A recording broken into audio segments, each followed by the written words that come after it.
Hi, my name is Patrick, and welcome back to my first playthrough of Kentucky Route Zero. We are going to pick up right where we left off last time, where we had just reached a very strange church that was also an archive or something. So welcome back to Act 2, Scene 2,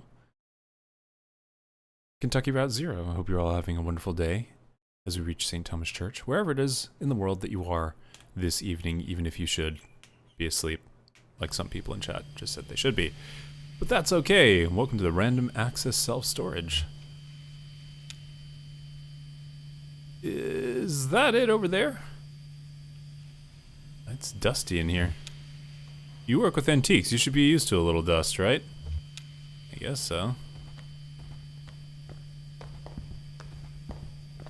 Hello, friend.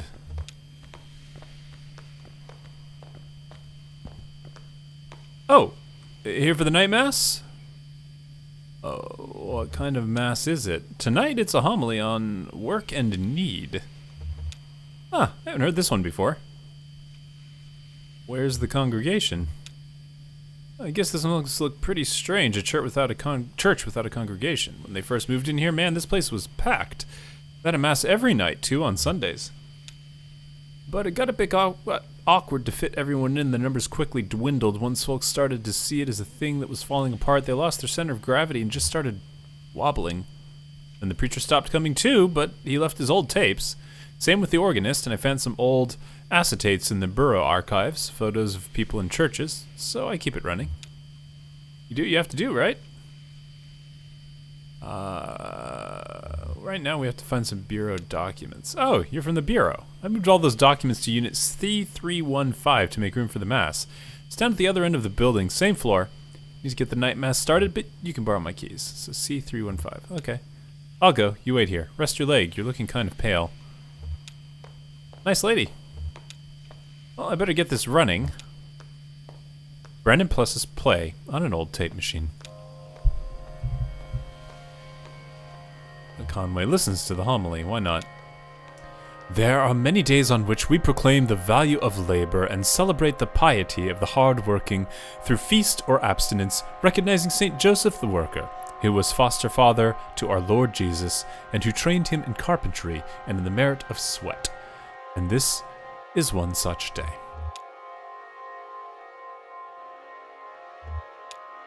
On this day, we celebrate the feast of St. Joseph the Worker, and on this day, other workers also celebrating, workers who do not attend Mass, or even one like it, even workers who do not attend a church at all, but who toil with clarity, with dedication, with perspicacity, who do as we do here in our church, inasmuch as they reflect the activity of God.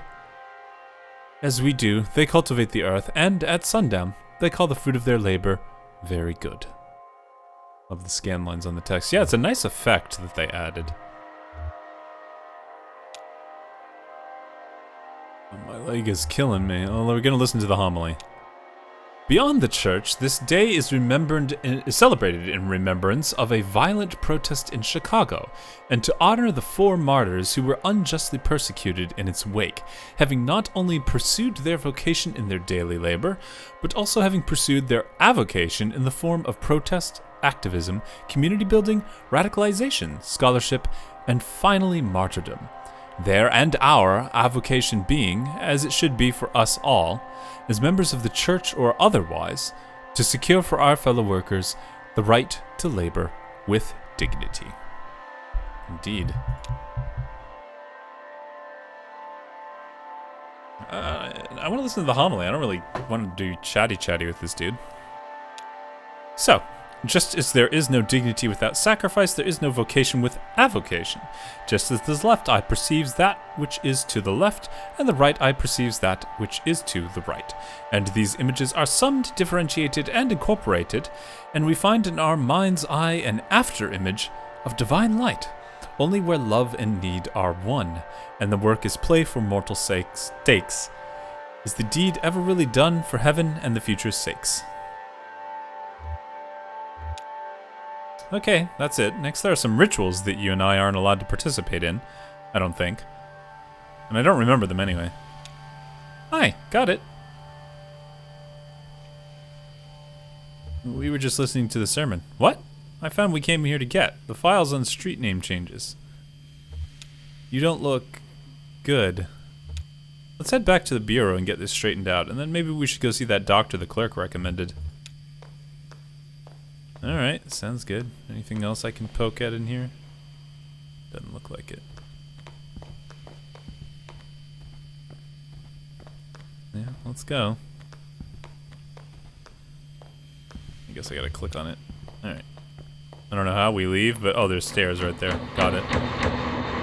And so the self-storage shuts down and leaves Shannon by herself.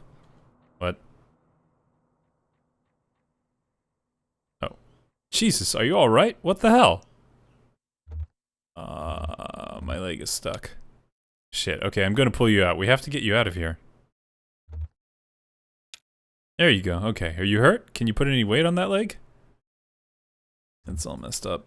Here, let's get you onto the tram. There you go. Now, let's see if this thing has power. Hey, old man, look at me. Can you hear me? What happened? I don't know. He collapsed. I think he blacked out. He was mumbling about the old mine for a minute. The old mine where we met. I think I need to see that doctor. Yes, you do. She hands Brandon the doctor's card. How do we get to this address from here? I don't know. It's pretty tricky going back and forth between, you know, here and there. The bureau is the only way I know. Some of those folks do it all the time.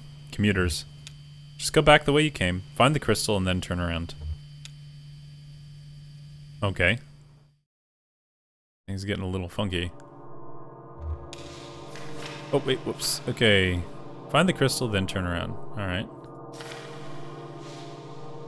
Ah, yes, the Bureau of Secret Tourism. I saw this pamphlet last time when I was playing, but I didn't really dig into it. The Bureau of Secret Tourism, esoteric excursions for the intrepid and curious. All directions start from the Bureau of Reclaimed Spaces. The river tunnels. These tunnels are a series of arterials excavated by runoff from an underground river which long ago evaporated, now the tangled vessel of marooned echoes.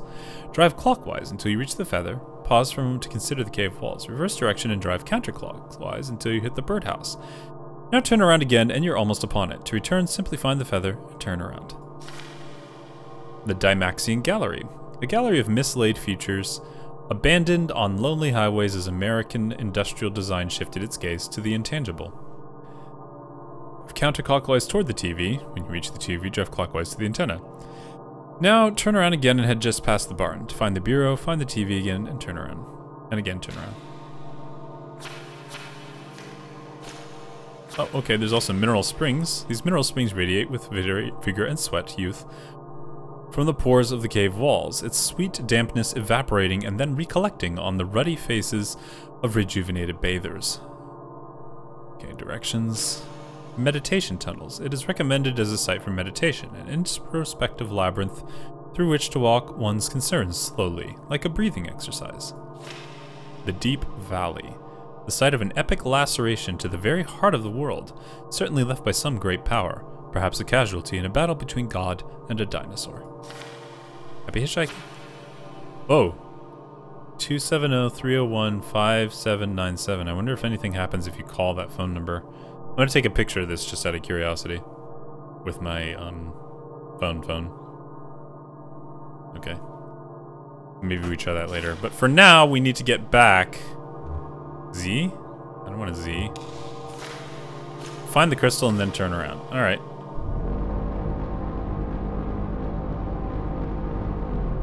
We're working towards the crystal. Okay. Then turn around.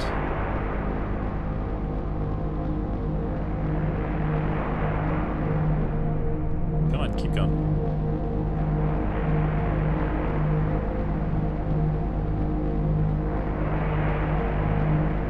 All kinds of strange things with this.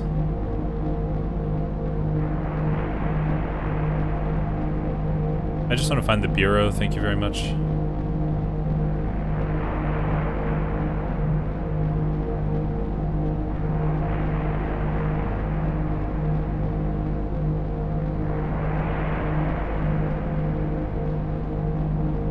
So, how's the day going? we're just driving along here through who knows what.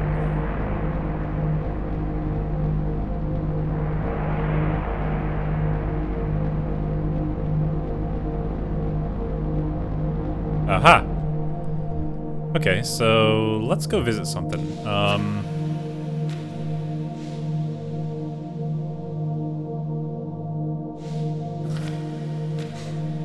Drive clockwise until you reach the feather. Pause to consider reverse direction, drive counterclockwise until you hit the birdhouse. Okay, so clockwise to the feather, then counterclockwise to the birdhouse. Got it. Clockwise to the feather.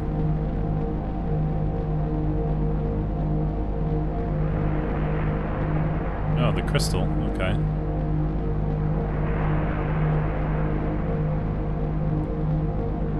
Staircase.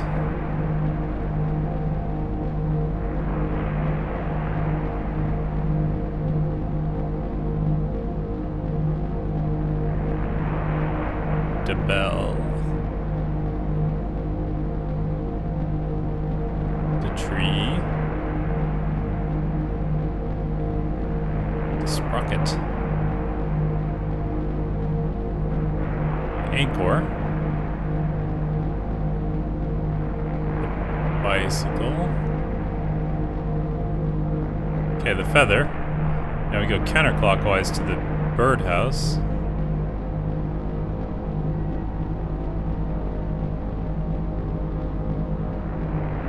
And then what? No, no. Oh, what? Maintenance record, okay.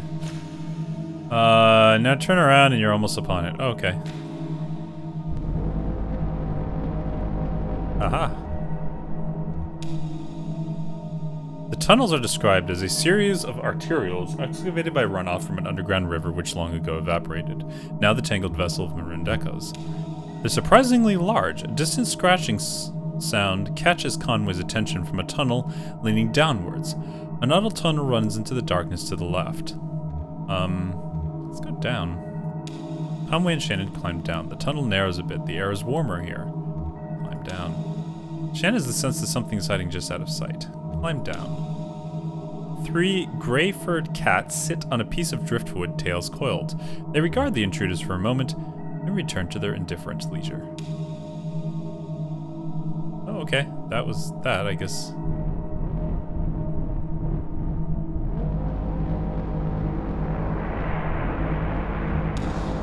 How do we return, please? To return, simply find the feather again and turn around. Okay.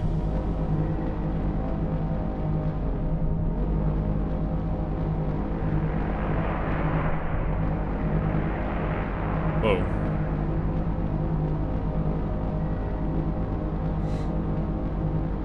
We're gonna be driving for a little bit here.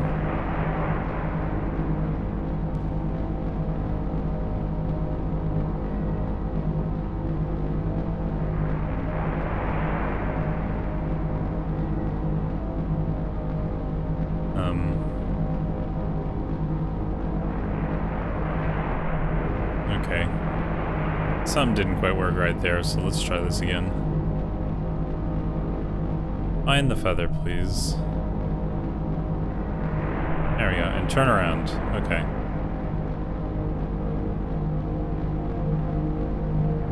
That seems to have worked. We just found the brick sandwich. No problem, right?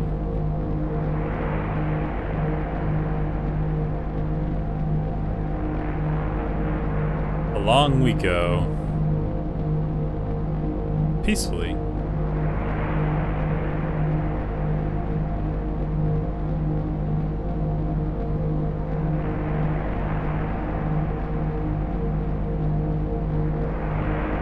What is a synode?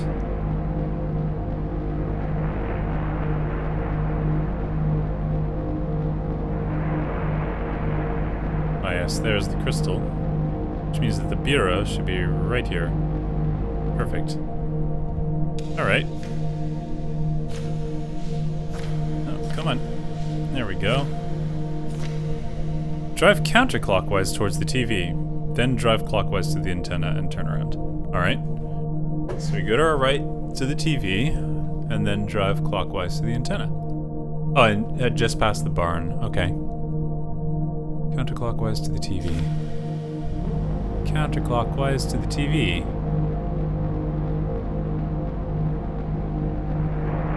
Ooh. Freaky. Bat wings.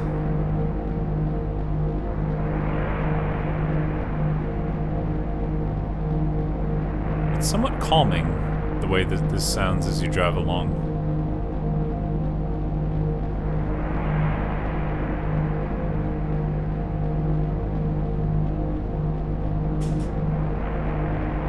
Sahedron. Where's the TV? It's a cathode ray, not a TV. The bottle, yes.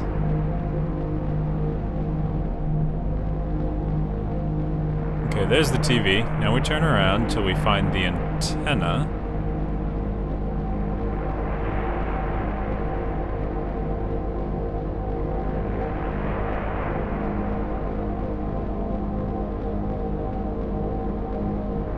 Okay, and then it's just past the barn, I believe. There we go. The brochure describes this place as a gallery of mislaid futures, abandoned on lonely highways, as American industrial design shifted its gaze to the intangible. It is a large warehouse, full of oddly shaped vehicles, blimp-like, rusted vessels, mostly painted in a dull green that is now fainted toward brown. No path has been carved to navigate between them, and many have been damaged enough to leave menacing bits of metal running jaggedly through their small open spaces. It's all a visitor can do to stand at the edge of the building, neck craned, trying to get a glimpse of something. Alright.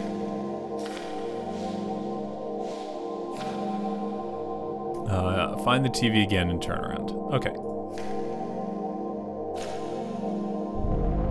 Find the TV again and turn around.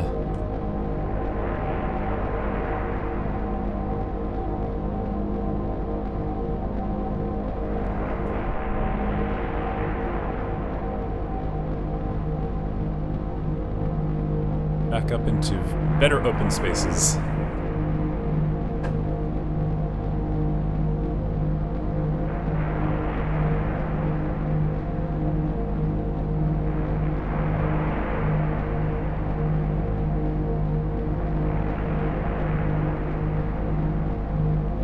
We're almost there. It's not much farther now.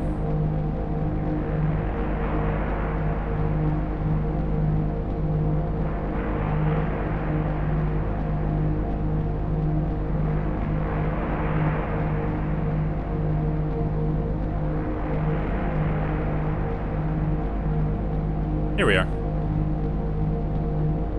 Boom. Alright. So the next place we wanted to explore was... Okay, we went to the river tunnels, we went to the Dymaxion Gallery. Mineral Springs and Meditation. Let's check Mineral Springs. Drive clockwise to the Feather, then come back to the Talon. Turn again, and there you are. Okay, Feather, then Talon. Clockwise to the Feather.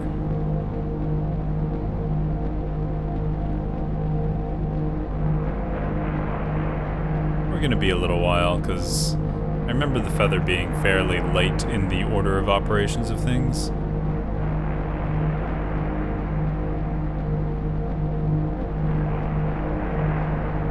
Remember those old projector systems you used to see all the time in high school?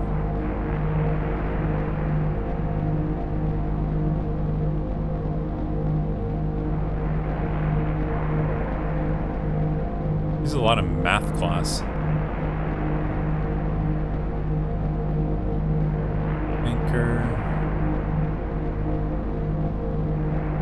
Bicycle.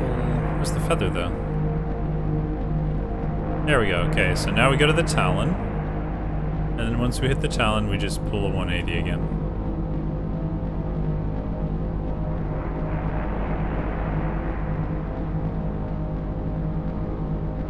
And this should be the Talon right here. Boom. 180. And there it is. As described in the brochure, these mineral springs, quote, radiate with vigor and, quote, sweat youth from the pores of the cave walls, its sweet dampness evaporating and then recollecting on the ruddy faces of the rejuvenated bathers. The air does have a warmth and fragrance to it that seems to relax the nostrils. Shannon encourages Conway to rest his leg in the water. Let's definitely rest for a bit. Conway rests for a while. The water is warmer than it looks and strangely soothing. Think about the night stars. Conway leans his head back, eyes closed. Still feels like night down in the cave, not just the darkness, but the lateness of it. Somewhere on the other side of this rock, the stars are still drifting along indifferently. He remembers some of Charlie's homework. From when he first went to college, Charlie was home visiting Lizette and Ira for the weekend and had some book about astronomy or physics or something, maybe math. Watching the relative speeds at which different stars pan across the sky and using it to determine their distance. Leaving the spring, Conway finds a few small aquatic insects nestled in his pant leg. He leaves them behind.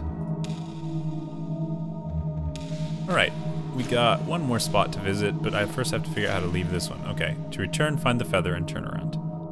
Okay.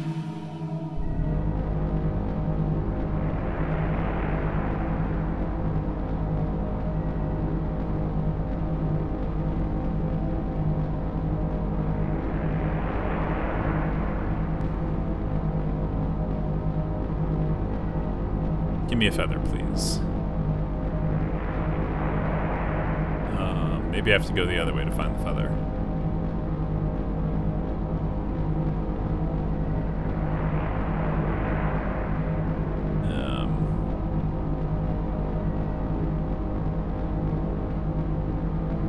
Yeah, we're making a loop to nowhere. Let's go the other way.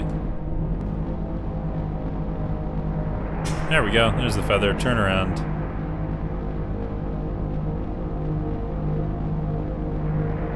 Ah, yes, now I feel like I'm on the right track. Once we see a sandwich, everything is okay.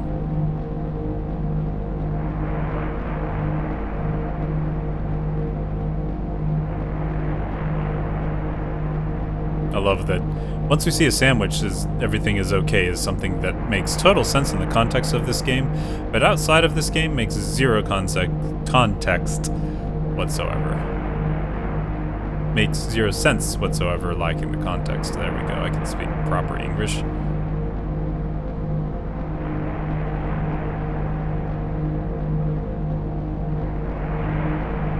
If that's the crystal, then the bureau should be right here. Boom. Alright, last one to visit.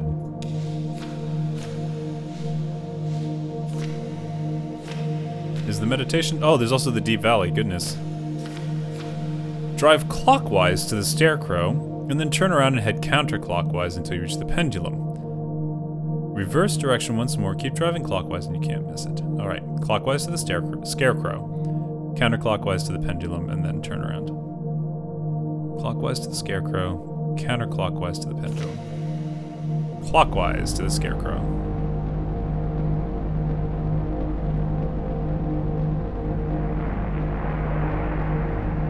Scarecrow. Scarecrow.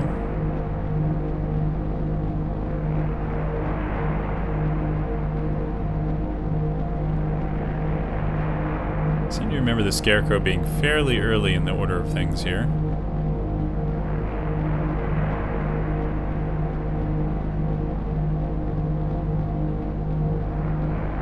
Maybe not.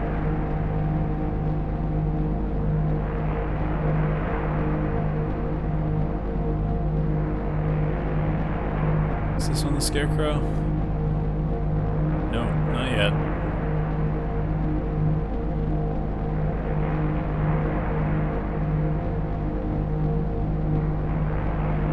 Almost there.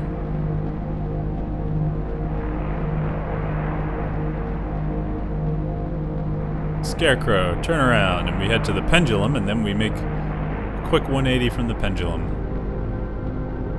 Oh, what? Okay, déjà vu.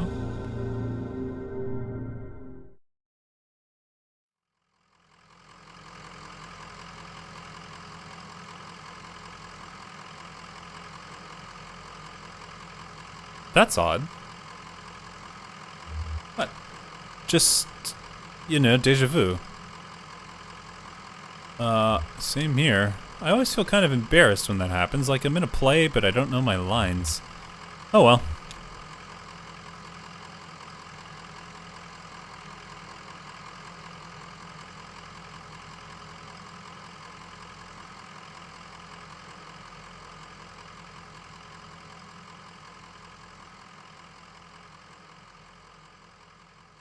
Okay, what are we looking at here, though?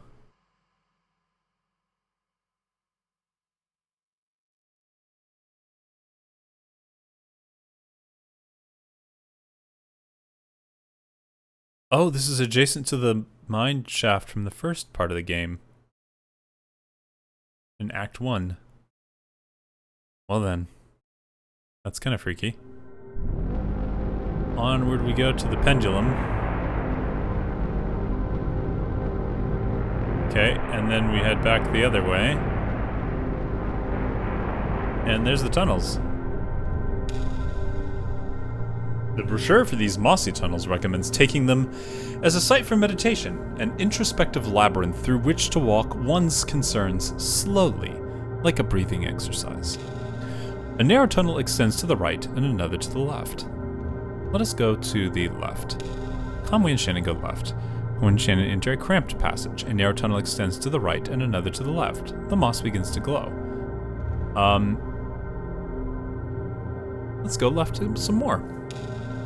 Crawl on hands and knees through a slick passageway. The moss is glowing more brightly now. Keep going left. Step out into a large open room. The glow of the moss is almost blinding. A narrow tunnel extends to the right and another to the left. Well, let's go right. Crawl on hands and knees through a slick passageway. The moss is glowing more brightly now. Another to the left. Okay. Now left. The glow of the moss is almost blinding. Let's close the eyes. Oh, okay. Seemed like it was a loop of some type. Okay, find the scarecrow again. Turn around, and before long you'll be back at the bureau. Okay.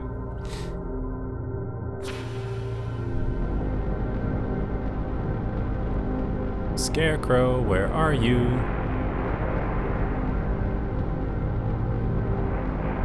Turn around, and we'll be back at the bureau before long. Okay.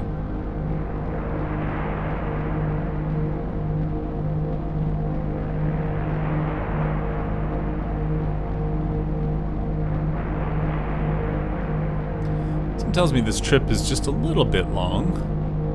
That's okay, we're all here for the experience, and once we see the sandwich, as we discussed previously, we know we're almost there. It's just our marker in the road of life. The brick sandwich, you know?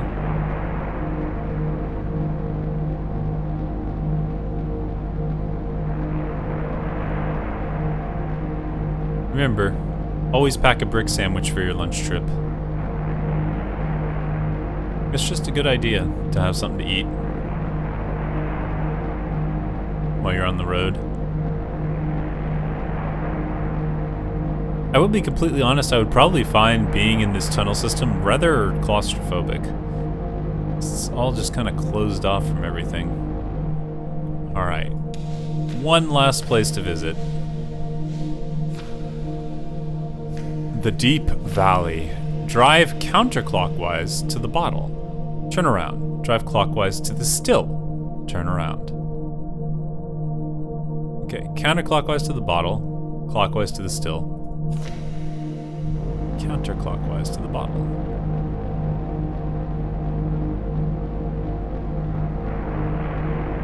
Nom nom nom.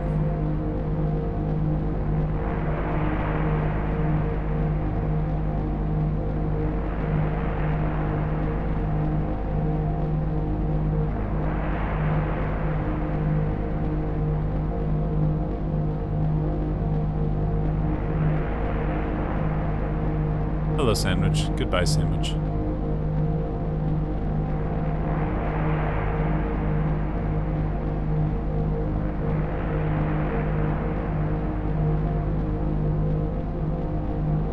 Okay, this should be the bottle, and then clockwise to the still.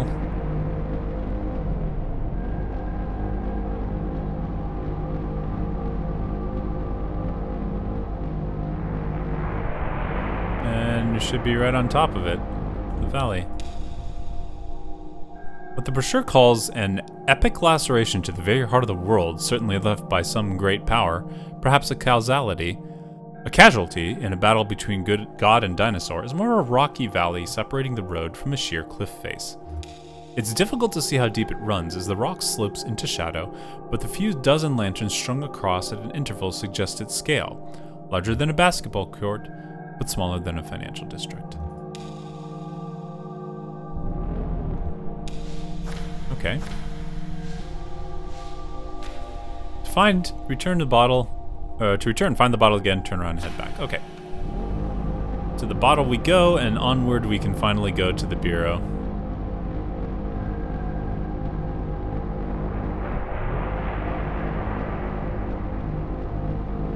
Of interesting things.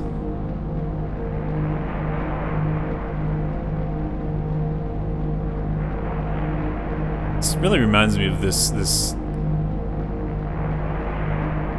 thing we used to call the land of miscellaneous things.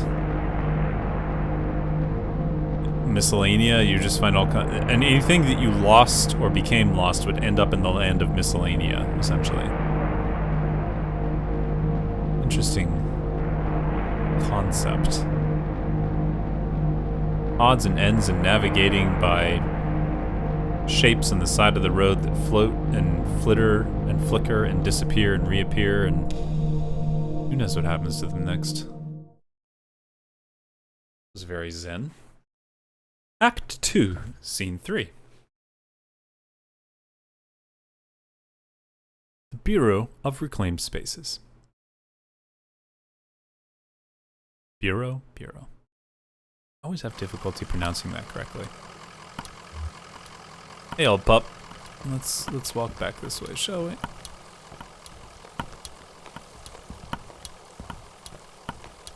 Good old Blue. Oh, we're back.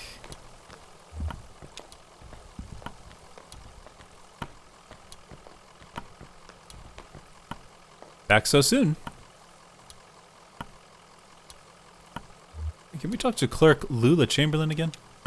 I'm afraid she left. In a big hurry, actually. Something happened with your meeting? She seemed pretty interested in my cousin, Weaver. I don't know who that is, but she did seem distressed. Well, heading back to the interstate?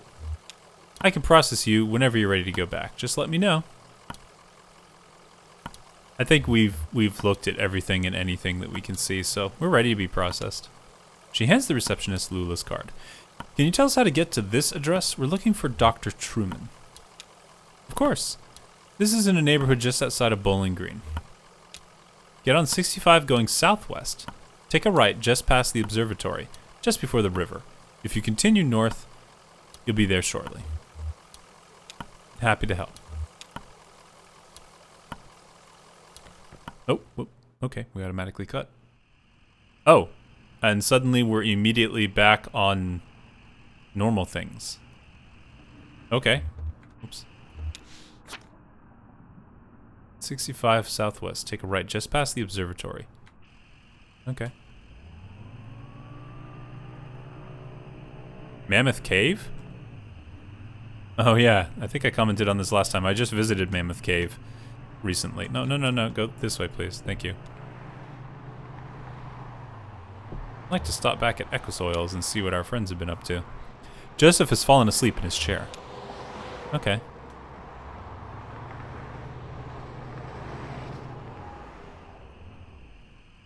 Just past the...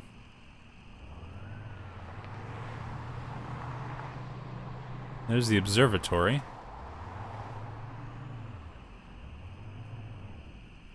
What else did it say? If you continue north, you'll be there shortly. Okay. Straight north, I'm guessing. Not northwest. Oh, Dr. Truman's house? Question mark? Sure. The neighborhood at the address on Lulu's card has been demolished. In its place is a large museum, still partially under construction. Okay. I guess we're going into a museum. Why not? Just because, you know, everything else is normal in this game. Act 2, Scene 4. Museum of Dwellings. Oh, okay.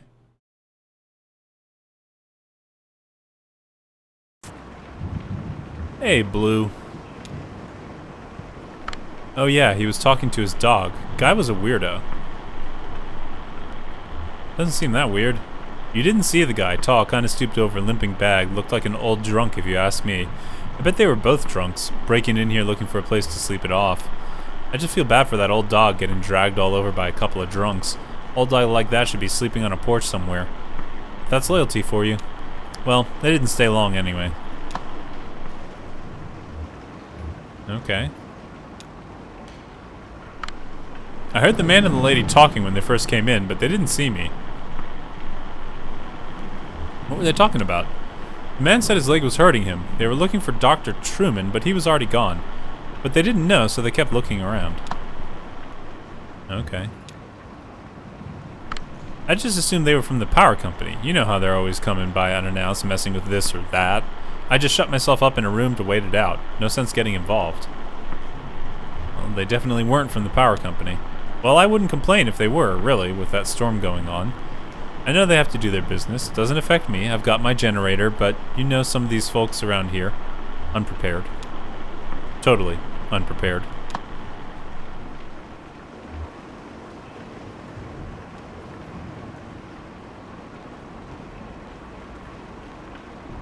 Is there anything I can do in here?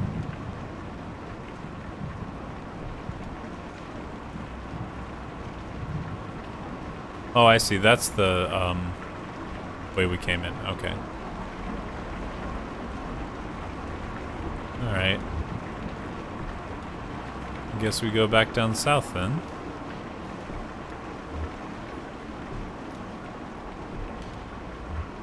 Nothing I can really interact with there. Can I keep going south? I can. Here we go.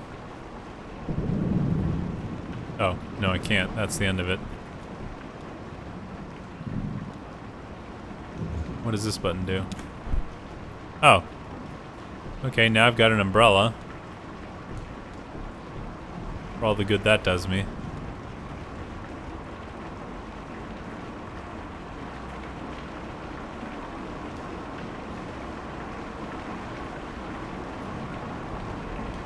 I guess I should head out? I'm a little confused as to what I'm supposed to be doing here. It won't let me leave.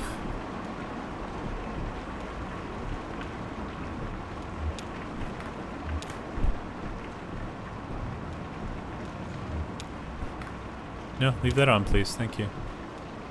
I want my umbrella open.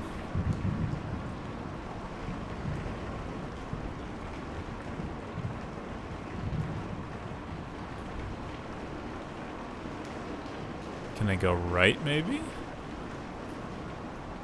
Oh, whoa, here we go. Yeah.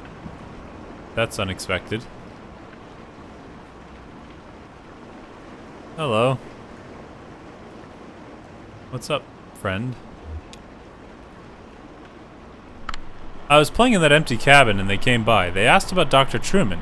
I know where he went, but I didn't tell them. Did you talk about anything else? The lady asked me about my parents and I told them they were upstairs in the greenhouse. Do you want to hear a weird story? Of course I do. The old man asked me about the cabin. He said it looked like another house he knew and he wanted to know where it came from. I told him nobody lived there, so he went inside. It took a long time exploring. When he came back, he told me all about it. What did he find in the cabin? He went upstairs and he also looked around the other rooms. I played with the dog. What did he do upstairs? He looked in some boxes. He looked out the window. He could see the museum better than when he was downstairs. He could tell how it was all put together. In the cabin, too, he could see the shape of it better from up there. Now, the part that is weird, he said he went into the basement. That cabin doesn't have a basement. He said he found a secret door in the floor. Then he found a rope leading down a long pit and he climbed down.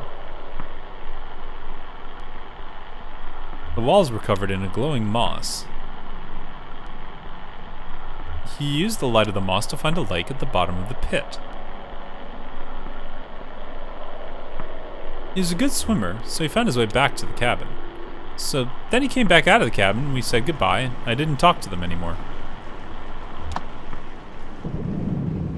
Okay.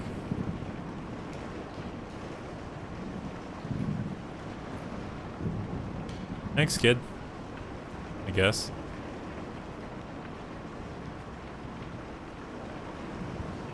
Can't go anywhere. Can I go over there? I can go over there, so let's go over there.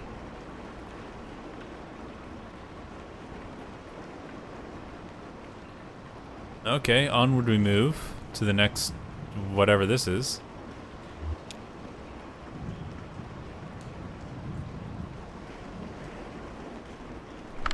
We gotta get some real chickens in that coop. Do some homesteading.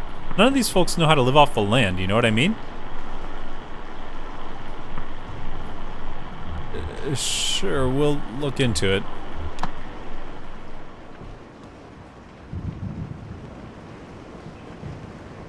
Can I look at this? I can. That dog was in nearly as bad shape as the old man, just sort of shrugging along. They found some treats in the doghouse exhibit. That seemed to cheer them up a bit. That's right. Give doggy treats. I think you need to get some real horses in the stable. Did the strangers go into the stable? No, they just poked around a bit and talked about barns. They were pretty boring.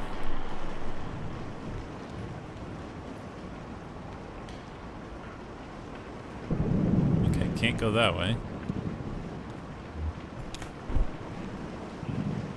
Always good to have that umbrella up and ready to go. Can I not go any further? No, I can't. That's as far as it'll let me go. Okay. I guess we're going back the other way then.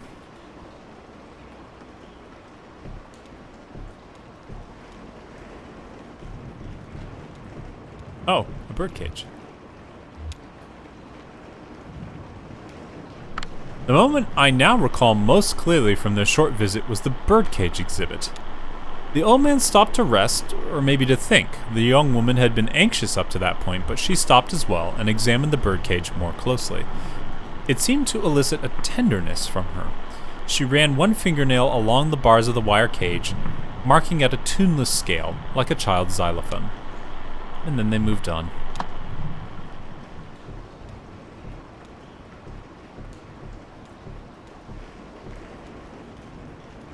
And we rotate.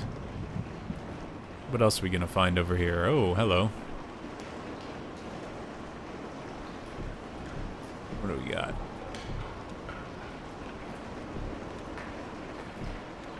Some sort of a lift.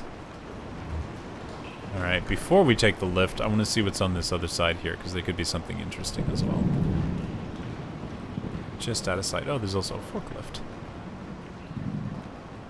Oh, hello.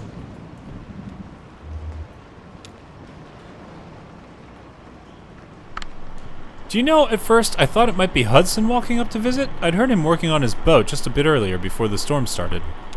Then I saw the stranger's limping gait and the young woman with him, and I knew it couldn't be. I invited them in for a glass of bourbon, which they politely declined, so I just talked to them on the porch for a bit. What did you talk about? Oh, we talked about a bit the neighborhood. I told them about Hudson and his sailboat and the nice young couple in the greenhouse, and the charming Dr. Truman who used to live here. They were very interested in him, of course. Well, I don't know where he went. Do you know, I don't believe either of them had ever set foot on a houseboat before. In fact, I don't know that the older men had ever seen an ocean, in fact. It has always been my fondest dream to retire on a houseboat. That's why I accepted your offer and moved in here. It isn't perfect, but what home ever is? I only wish the house would sway a bit. I find that it settles my nerves. Well, if we have another storm like that last one. In fact, he had his umbrella open indoors. It wasn't leaking that badly. Well, you say that, but everybody's got their own experience. Wasn't leaking that badly. I heard them banging around out there and I just stayed quiet. I don't know what they wanted. I just put my headphones on and tried to ignore them, to tell you the truth.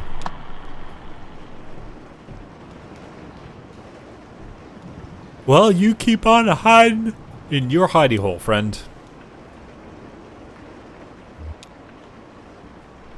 Yeah, they came by and knocked on the window and we had a bit of a talk through the glass. I would have come out, but, you know, shady characters.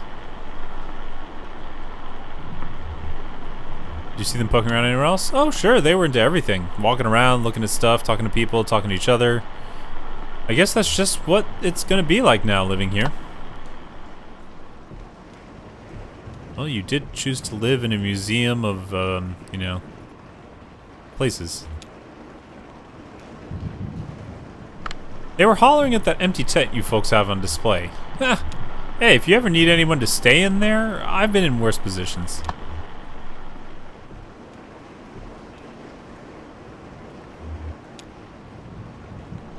I guess they must have gone through some papers here. It was in some disarray and a few folders were pulled out and left on the table. I mean, it wasn't too bad. I only noticed because Diane is such a stickler. She's real organized, I mean. Was anything missing? No. They pulled out a list of the folks who didn't take the offer, folks who moved elsewhere, but they filed that back, out of order. So I guess they didn't find what they were looking for there.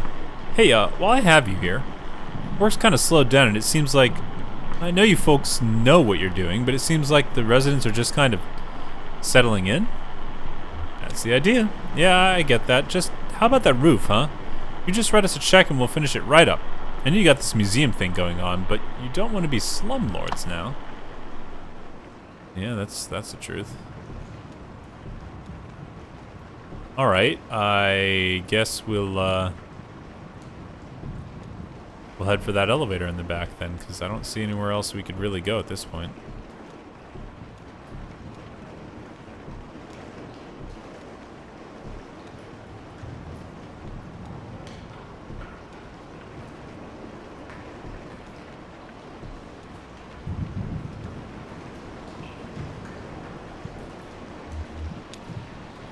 Let us go up. Blue, not sure if you're coming along, but we're taking the vertical route now. Oh, we have to wait for Blue. Come on, Blue. Old pup. It's hard to be a dog.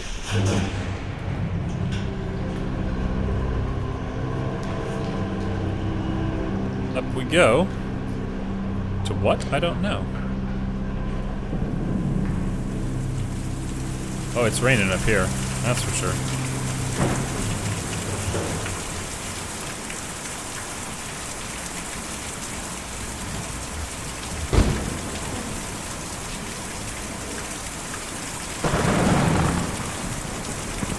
What is that? Gigantic bird thing. They wouldn't come in. Just rushing around. You could tell they were worn and it was late at night, but just rushing around. Well, there was some urgency to the older man's injury, so it's understandable. What were they looking for? They were looking for Dr. Truman, but of course, I had nothing to say. The man was hurt, you know. Where is Dr. Truman? He left, of course. We've talked about it before. He left and we don't know how or when or what happened to his charming house. Well, we just don't know. I suppose we never will.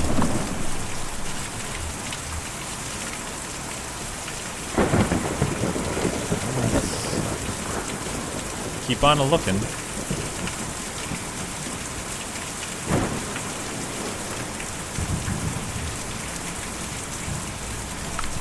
I heard a shout from downstairs. The old man had stumbled in the rain. I stayed inside with the lights off. There's no sense in my getting involved. Okay.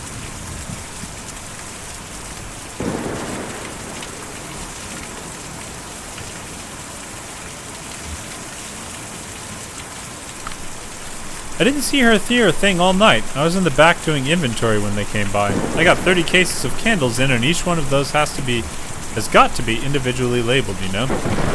But I heard from some of the other neighbors that they weren't up to any harm, just passing through.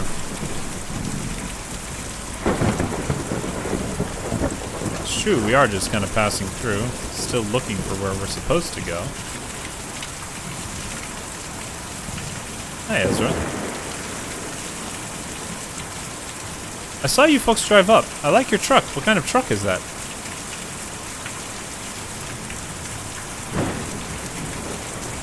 Do you know where Dr. Troom? We got a couple in the shop. This is the only one that runs. Oh yeah, with the truck, you've got to keep it up.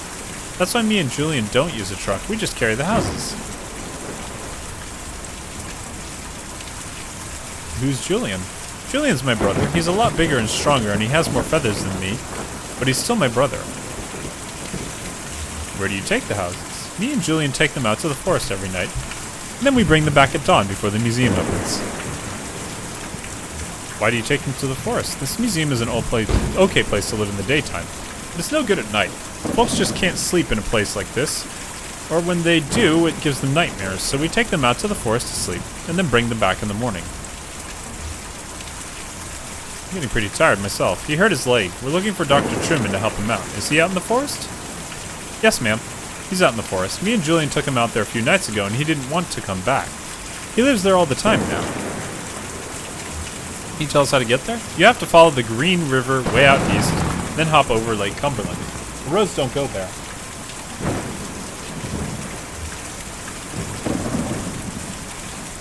But me and Julian can take you. We were just about to go anyway. I've just got to call him over. Yelling. Ka-ka-ka-ka-ka-ee-ah.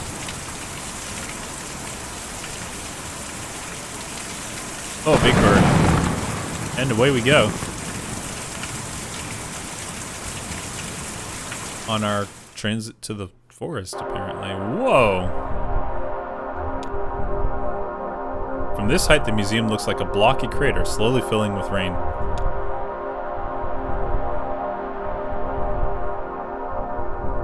Oh, this is trippy.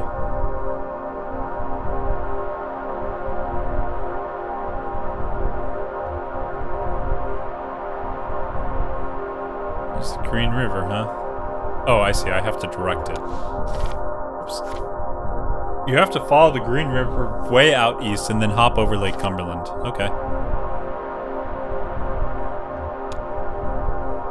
The flayed hull of a country home smolders in the night, parts of the property obscured by smoke.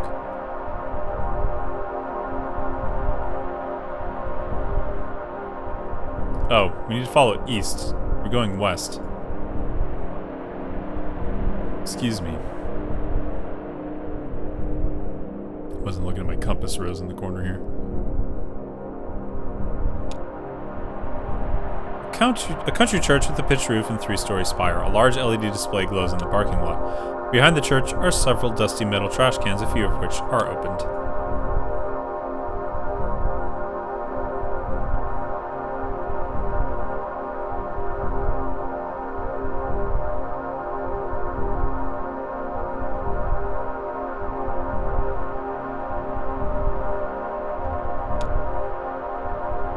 Tiny gray figure walks along the side of the road carrying what appears to be a guitar case. He is swallowed closely by a smaller shape. A dog? He looks tired.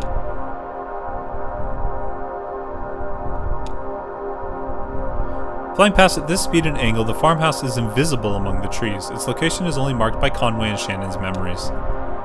Well then.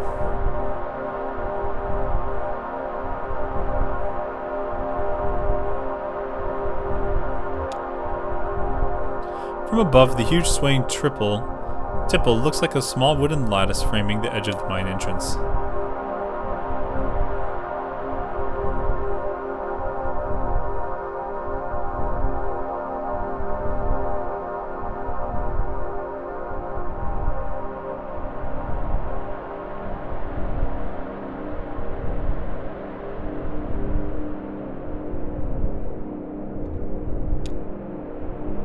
A shadowy figure drags itself out of the lake, stuffs its limbs into a smart blue suit, and trudges slackly out of view. Well then.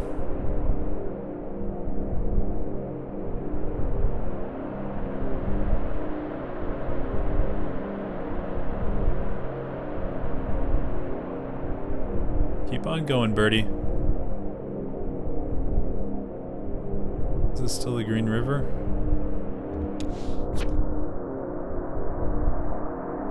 Then hop over Lake Cumberland.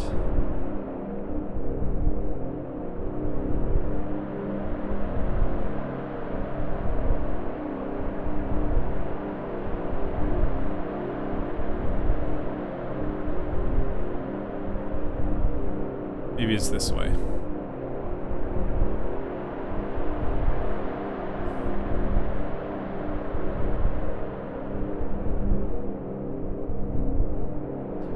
Ah, okay. Lake Cumberland. Things are getting trippier still.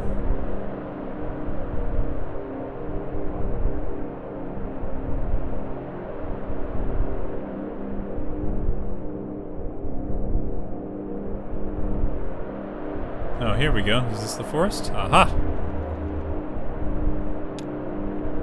Let us go to the forest. Act 2, Scene 5. A forest. Not just any forest, but a forest.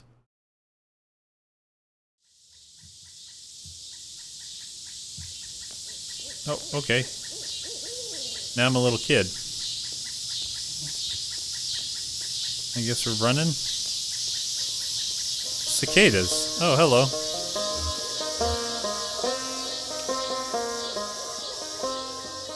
It's okay, just take it easy. I'll just close my eyes. I don't think that's a good idea. Just take some strain off your leg for a minute and then we'll keep going. Why is this delivery so important to you? It's my last delivery. Oh, you're retiring or something? Or... sorry. That's closing up the shop. That's, damn. Oh, hey, Blue. How'd you come to be with these people? Nah, I know. You probably met him on a farm or something. I bet the old man herd his sheep. Such...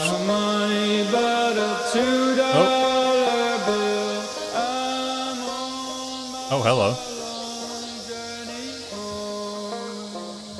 Suddenly, we're moving along. Okay.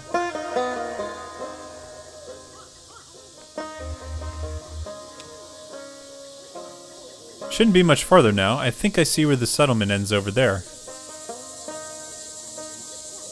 These woods go on forever. Well, no forest goes on forever. At some point, there's always a road or something. A parking lot.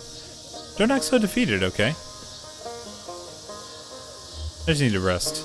We're almost there. Dr. Truman will have a nice couch or something you can rest on, and some medicine or something, I don't know.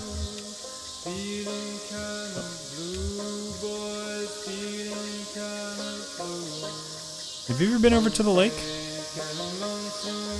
It's really deep.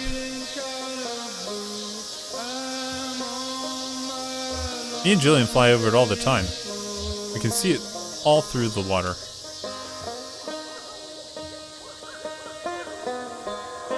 That is trippy. The things keep coming and going.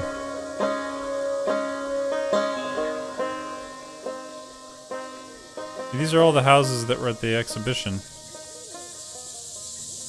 Half finished, partially finished, almost finished, not quite finished. Oops. Do you have any family you're close with? Brother or sister? Kids? I have a brother, but I wouldn't say we're close.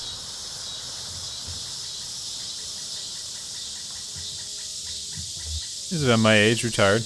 Retired? Can't imagine. Well, I'd probably hate it anyway. You never talked to him? He's too good for me, I guess. I doubt that. I guess I was always closest with Weaver. As close as someone can be with a girl like that.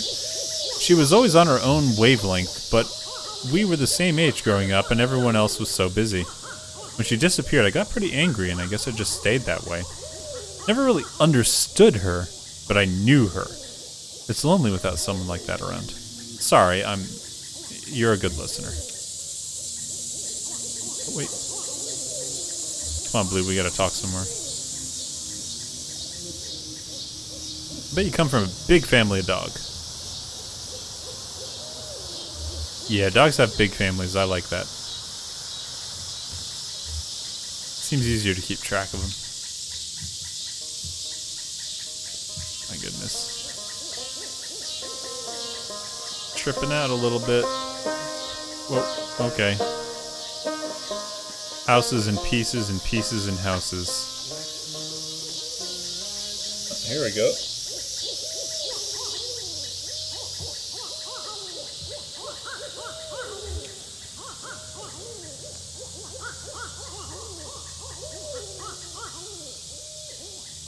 He's inside with Dr. Truman. Are you coming in? Sure, I'll come in. Dr. Truman lets me watch TV sometimes. My folks never watch TV, but I like the way it looks. I like the way it looks too. I fix TVs, you know. Whoa, cool. A TV scientist. I bet you make a lot of money. My folks had a really nice house, bigger than any of these houses, but it made them worried all the time. Then the bank took it back. We had to sleep at the bus station, but I could never get to sleep, so I just went out to fly around every night with Julian. We flew really far, and we never got lost. But when we came back in the morning, they were all gone. They just left you? We'll help you look for them. Yeah, okay. Maybe we can all go looking again later tonight. Let's go see what's on the TV. Those cicadas. Ugh. That is a sound. It is very nostalgic for me.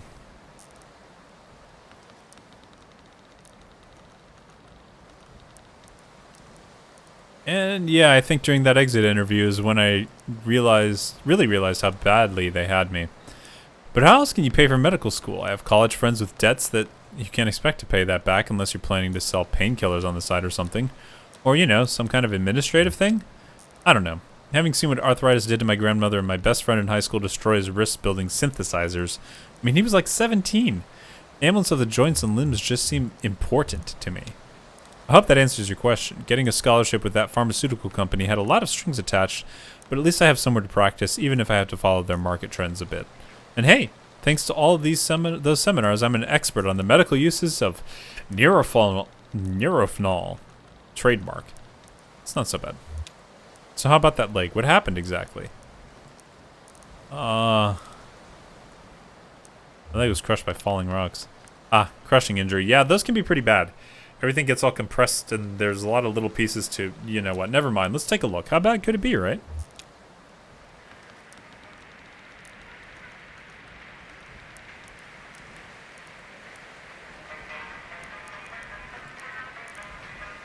What are they singing about? Yeah, they're singing about travel. Yeah, they're traveling and they want to go home. It's dark and raining and they don't know where to go, but they're not scared. Do you think they'll figure it out? Maybe not, but they'll figure something out. Your friend's in pretty bad shape, isn't he? I don't know. Blue seems to be doing okay, at least.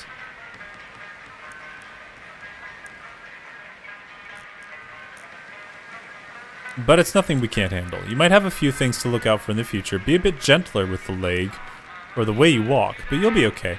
I've dealt with similar cases before. So the anesthetic we'll use is called Neurophenol TM. It's pretty experimental, but it's more appropriate in cases like yours. The way it works is, I count backwards from 5 to start the process, and then we'll just have a normal conversation as the Neurophenol takes effect. Then I'll get started. Here we go. 5, 4, 3, 2, 1.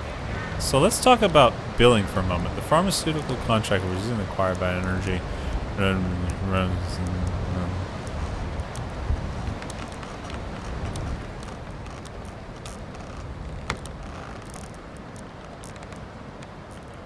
I am tripping oh so hard. Can't pay attention to what's going on right now.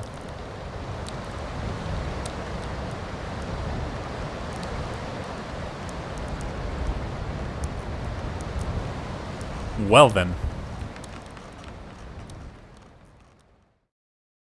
Tripped out. I think that's probably the end of that chapter. End of Act 2.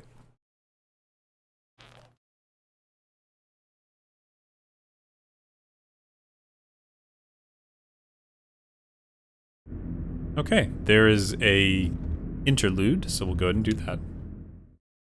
And see what it has to to show us the entertainment.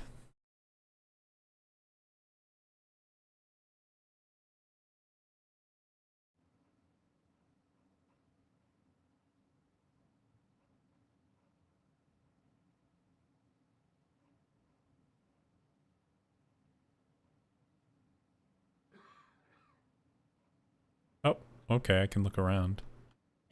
And up and down.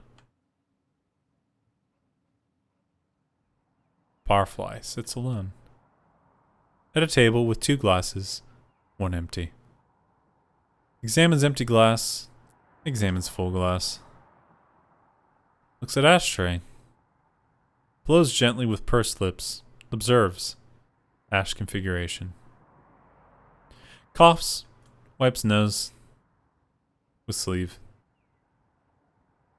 At length, inspects sleeve. Remembers something trivial about the prior evening. Looks up suddenly. What? 2 GD hot. It's cool in here. Yep. Like Babylon outside. GD, you're right. Well, cool in here. It's an oasis. Wonder how Ted's holding up. AC. Down there, they all have it. Sure, you're right. Never been to Texas.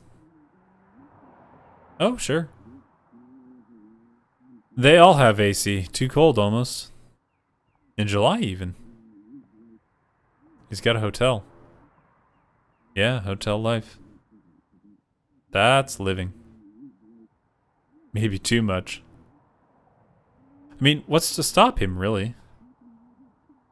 Meet some tall thing at the hotel bar? No. Ted's a good man. No, I know. He wouldn't run around. You're right. How about a beer? No beer today. Hard times whiskey. That's all you've got? It's a good whiskey. Local. Yeah. You take deliveries from them? Sure. You ever see one of them? The boys from Hard Times? What?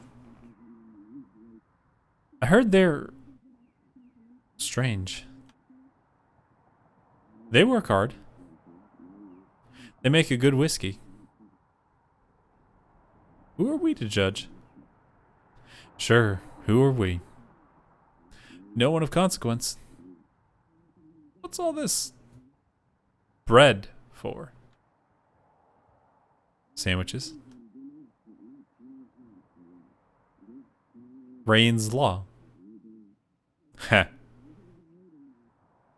The old ones went bad while you were on vacation? You have a good time? While the sandwiches rotted? Oh, you know me. Couldn't shut it off. 7 days on a beach and all I could think about was work. You know, the new kitchen. Maybe hire a hostess. You know. A hostess? At the lower depths? Crazy. No. It's not so crazy. I was in a bar down there in New Orleans. They had a hostess. Some dive.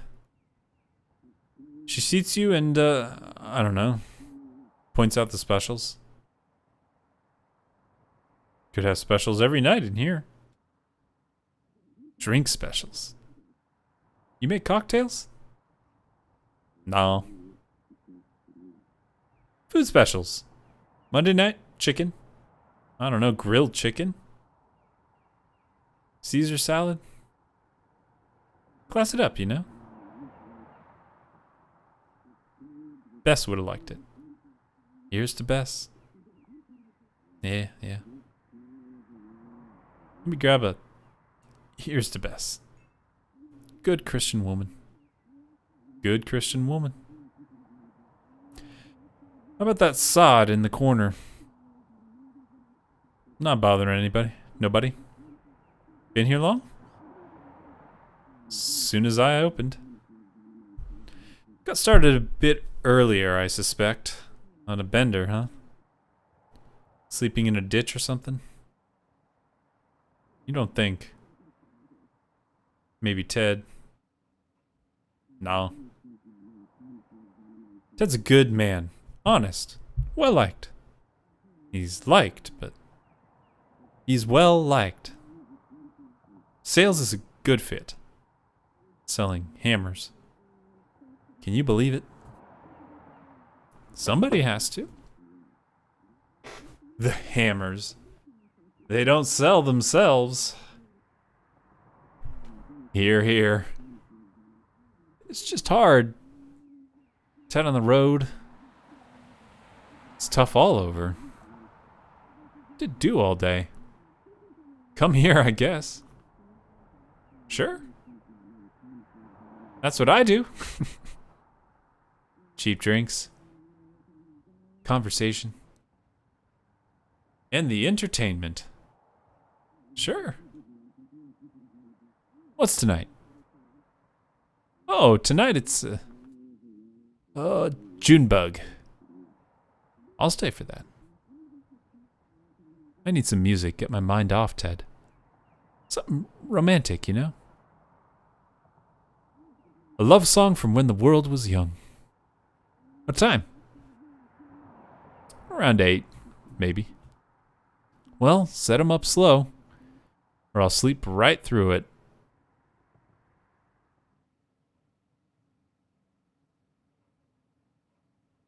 Whoa. Hard time served.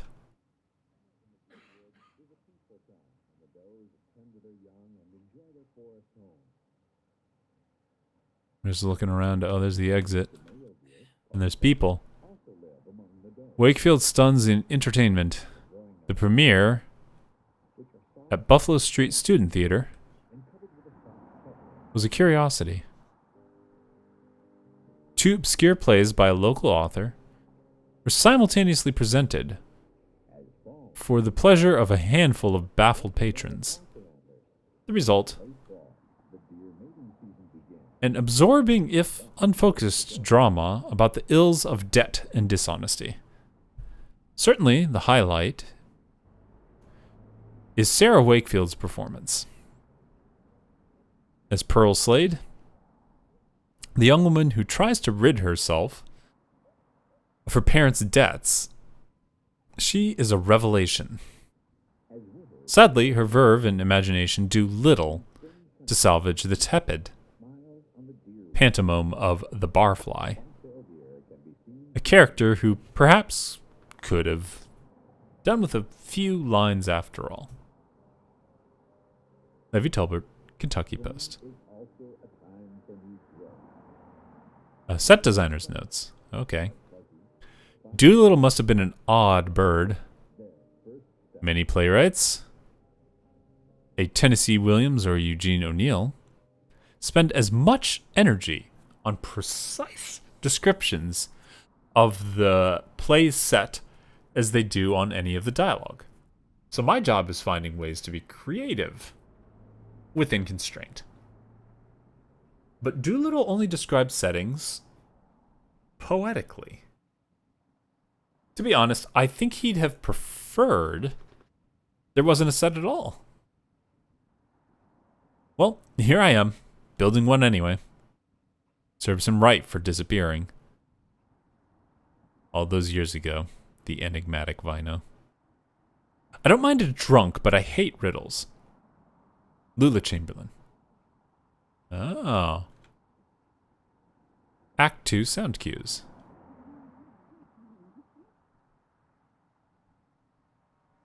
Sound 5 Distant Highway. Sound 6 Nature Program. Sound 7 Drone Number 2. Sound 8 Door Opening. Sound 9 Door closing. Sound 10, car passing by. You ever done theater before? This is all very typical stuff.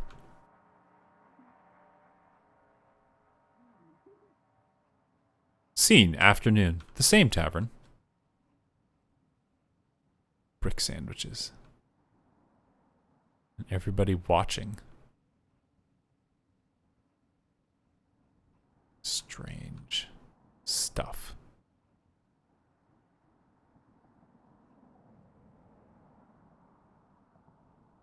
Bluffy sits at a table with 2 glasses, 1 empty. Okay, we're not doing that again. Put it back on that weird dinosaur show, will you?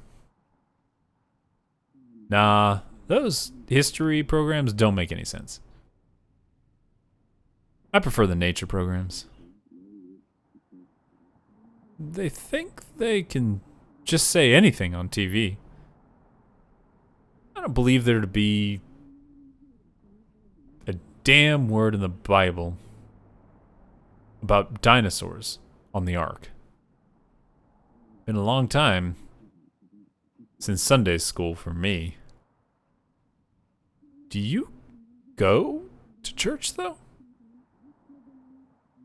No, not since Bess. It was her church, really. Good Christian woman. Good Christian woman. Well, I'm curious to see where they're going with it. They've got you now. I just think they're gonna run out of rope before long. Dinosaurs on the Ark. I prefer the nature programs. Yeah. So, your vacation was good?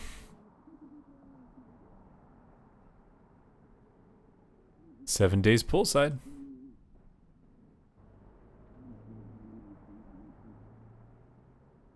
I thought you said it was a beach. Oh, sure. No, it was a pool. Was it a pool? Or a beach? Maybe. I don't remember. Weird. You think I'm making this up? No, Hi, Harry. The old folks here? Just me and Evelyn. All morning. Hi, Evelyn. And that sot in the corner. You're early, Pearl. Your parents usually don't roll in until the evening, 5 or 6. Everything all right? Oh, sure, thanks. We just have some stuff to talk about. Well, post up here. And let's watch this weird dinosaur show. I'll stand you a drink. All Harry's pouring. Today is Hard Times Whiskey. That all you got? They make a good whiskey. Sure, but you know, the rumors. Rumors are rumors. Put it on my tab, Harry. You driving, Pearl? Oh, God, no. You know they want almost 40 cents a gallon? Hold on a sec. They want almost 40 cents a gallon. We're at like $5 a gallon. My goodness. Wow, talk about the times.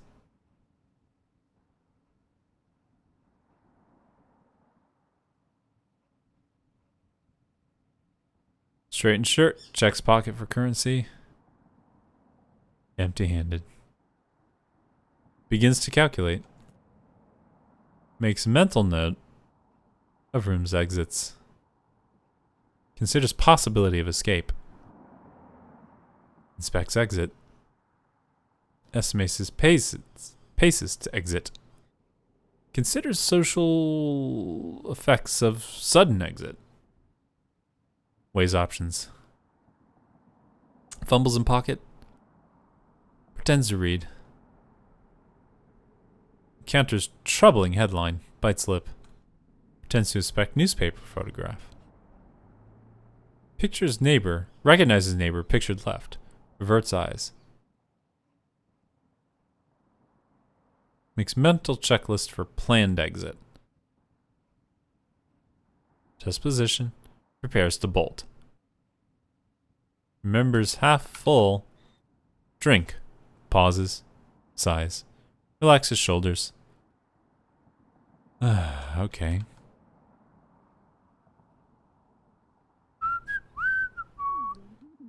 I had the early shift,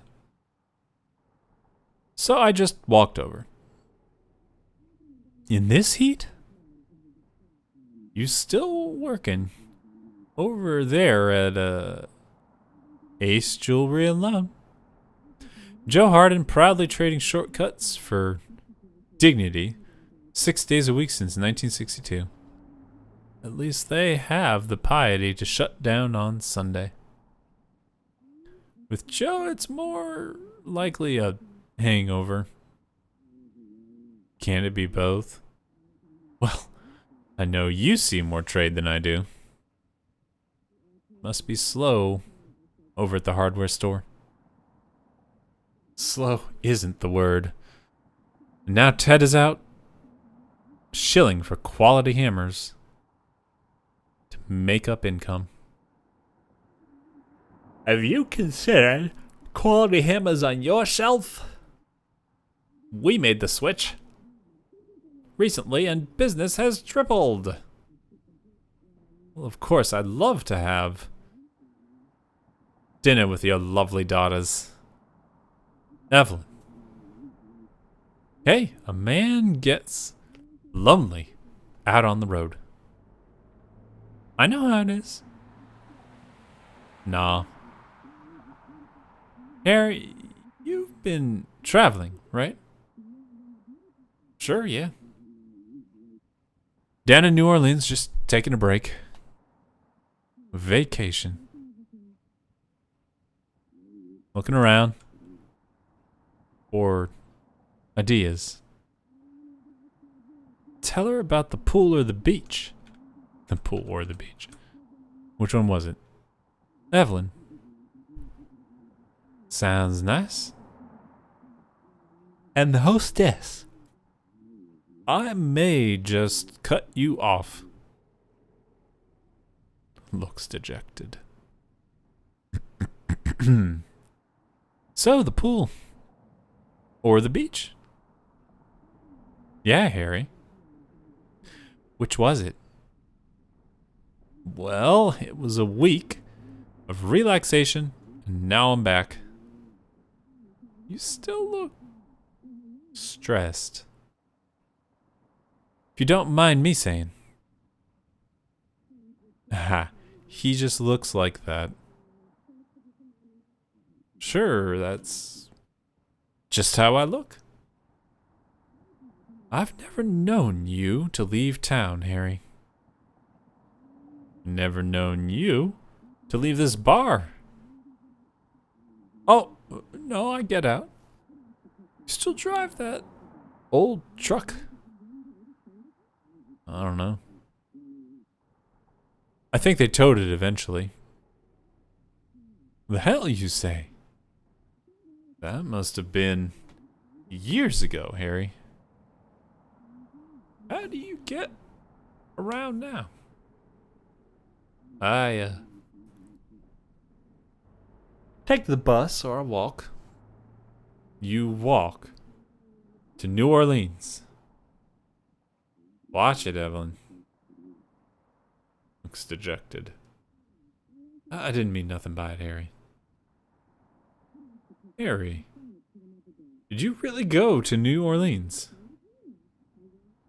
Now, just where do you two get off? Sorry, forget it. Sure, she didn't. Mean nothing by it. We'll lay off you and get back to drinking.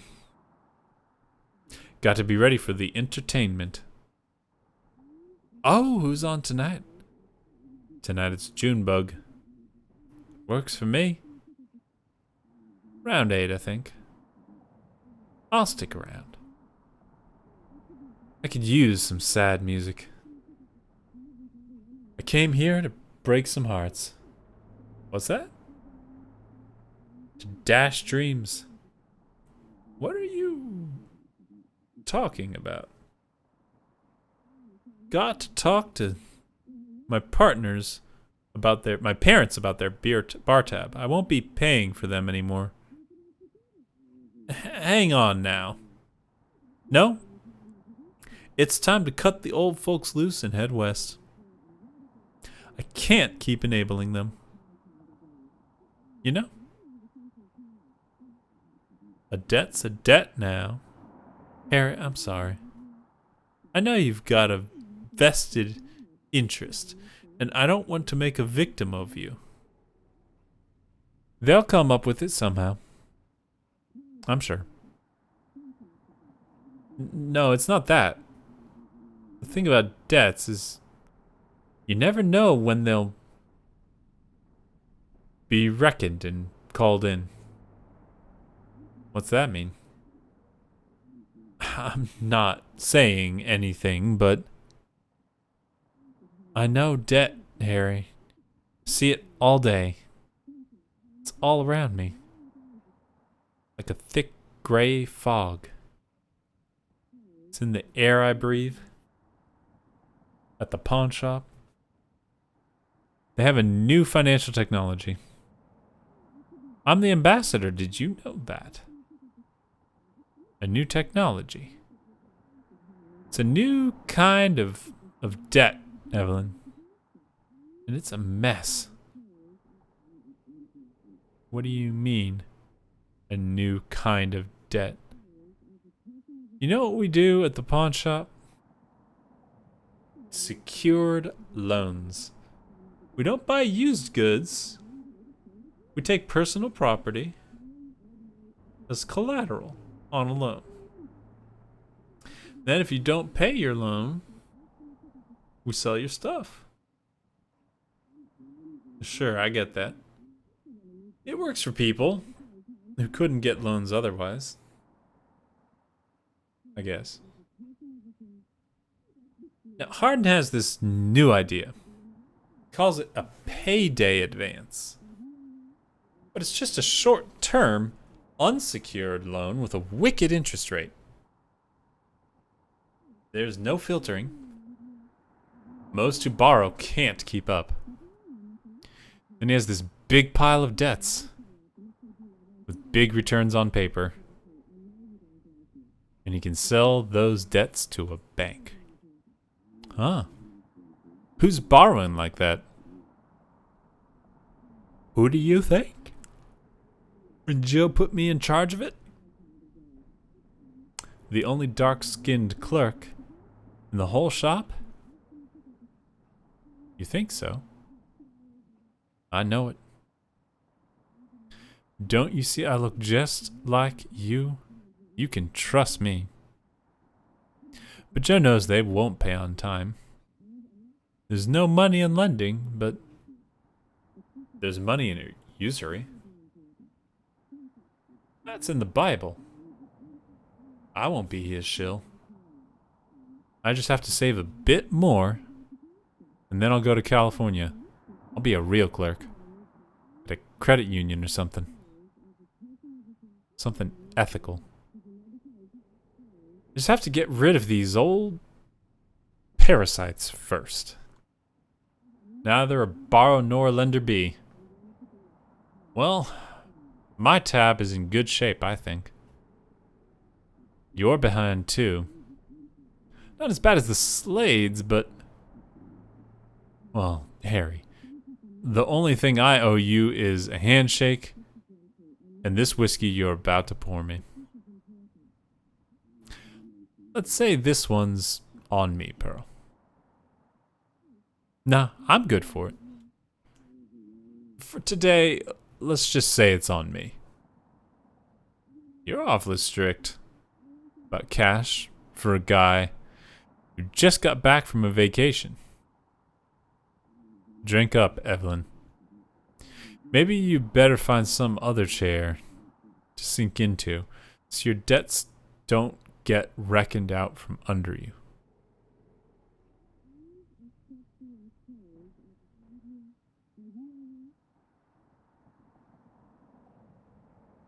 Couple of old deadbeats.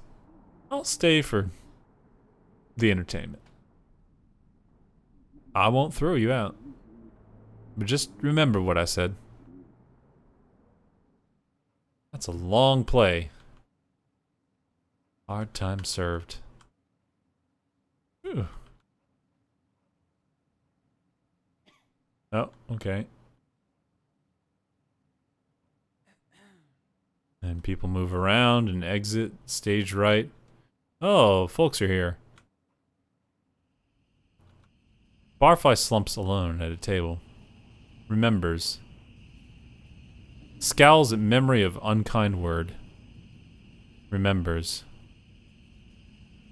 Considers restorts to perceived slights. Remembers arguments. Forgets specifics. Scans forecast. Tries to remember day of week. Considers past or future thunderstorm. Scratches absently at table. Silently repeats prayer to stupor.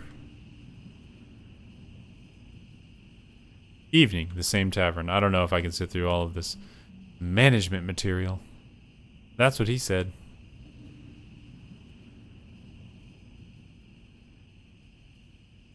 Act 3 sound cues. Distant highway. Drone number 3. Dramaturg's notes. To set the play in present day 1973, we need to adjust the price of gas. As discussed by Pearl, Evelyn, and Harry. We also made some adjustments to the description of Pearl's work. We left in a line about Rain's Law, which would have been archaic in Doolittle's time anyway. I guess the biggest change we made, besides mashing the two Doolittle plays into one, was to the title. I thought we should rename it A Reckoning and a Barfly. To mix the two titles and really be clear about where it came from. But Carrington liked the bleak irony of the entertainment. Joseph Wheatrey. Stiffly written but well acted. There aren't many characters in the entertainment.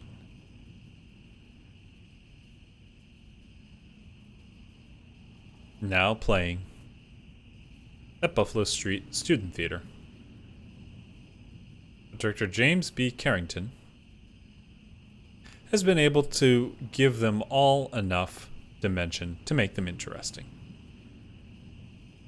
Edgar Foy's performance as dejected bartender Harry is convincing. This is not a role into which an actor can project much power. Oh my goodness, I can advance the text. The audience pities him without ever really knowing why. Indeed, despite the cast's well-rounded portrayals, sparks only fly once or twice. So Hook, Louisville Times.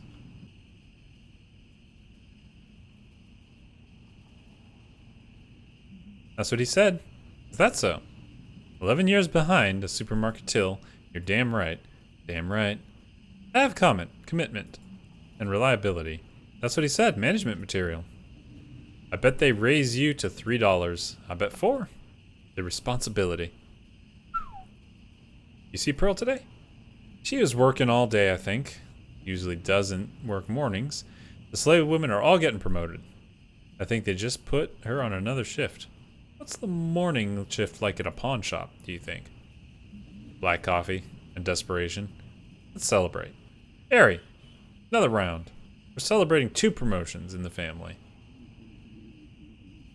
Talk to Pearl today? She worked all day. She was here earlier, looking for you two. She'll be back. Why don't you just pace yourselves till you talk to her? We're celebrating. Pace yourselves or pay your bill. Why are you so stuck? Are you sunstruck? Sure, you know, it's twice as bright when you got both the ocean and the pool both reflecting at you. Evelyn.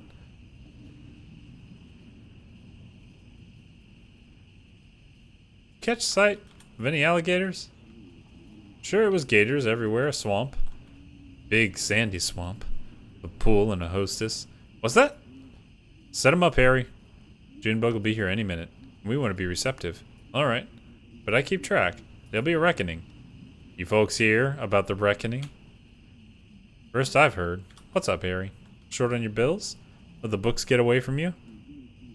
That's an ignorant thing to say. Been doing my books for 10 years, keeping this place all alive on my own ever since Bess.